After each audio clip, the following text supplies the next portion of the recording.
മന്ത്രിസഭാ പുനഃസംഘടനയ്ക്കൊരുങ്ങി കേന്ദ്ര സർക്കാർ. കേന്ദ്ര വിദ്യാഭ്യാസ മന്ത്രി ധർമ്മേന്ദ്ര പ്രധാനെയും പെട്രോളിയം വകുപ്പ് മന്ത്രി ഹർദീപ് സിംഗ് പുരിയെയും മന്ത്രിസ്ഥാനങ്ങളിൽ നിന്നും മാറ്റിയേക്കും. പല ഉന്നത മന്ത്രിമാർക്കും സ്ഥാനചലനം ഉണ്ടായേക്കുമെന്നാണ് സൂചന.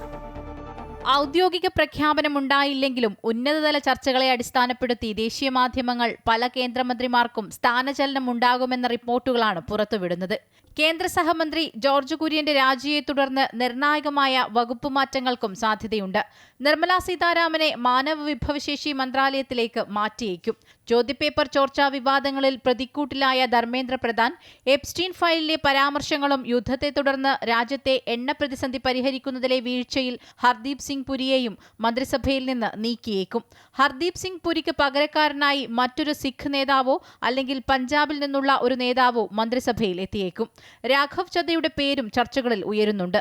മുൻ RBI ഗവർണറും പ്രധാനമന്ത്രിയുടെ മുൻ പ്രിൻസിപ്പൽ സെക്രട്ടറിയുമായ ശക്തികാന്ത ദാസിനെ ക്യാബിനറ്റിലെത്തിക്കാൻ ചർച്ചകൾ നടക്കുന്നുണ്ട്.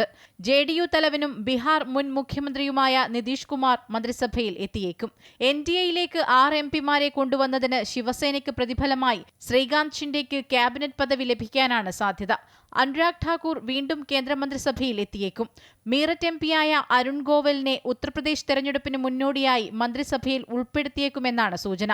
അതേസമയം പങ്കജ് ചൌധരിയെ ഒഴിവാക്കിയേക്കുമെന്ന റിപ്പോർട്ടുകളുമുണ്ട്. രവീന്ദർ സിംഗ് ബിട്ടുവിന് പകരം തരുൺ ചുഗുവിന്റെ പേരും ചർച്ചയിലുണ്ട്. പ്രതാപ് റാവു ജാദവിനെ ആരോഗ്യ മന്ത്രാലയ ചുമതലയിൽ നിന്ന് മാറ്റിയേക്കും. മനോഹർലാൽ ഖട്ടറിന്റെ ഊർജ്ജ മന്ത്രാലയ ചുമതലയിലും മാറ്റം വരാൻ സാധ്യതയുണ്ട്. കൂടാതെ 6ഓളം സഹമന്ത്രിമാരെയും ഒഴിവാക്കിയേക്കുമെന്നാണ് റിപ്പോർട്ടുകൾ. ചില നേതാക്കളെ പാർട്ടി സംഘടനാ പ്രവർത്തനങ്ങളിലേക്ക് മാറ്റാനും സാധ്യതയുണ്ട്. മന്ത്രിസഭാ പുനഃസംഘടനയുടെ ഭാഗമായി ആഭ്യന്തരമന്ത്രി അമിത്ഷാ രാഷ്ട്രപതി ദ്രൗപദി മുർമുവുമായി കൂടിക്കാഴ്ച നടത്തിയിരുന്നു. പ്രധാനമന്ത്രി 4 ദിവസത്തെ വിദേശ പര്യടനത്തിലാണ്. പ്രധാനമന്ത്രി തിരിച്ചെത്തിയ ശേഷമായിരിക്കും മന്ത്രിസഭാ പുനഃസംഘടന.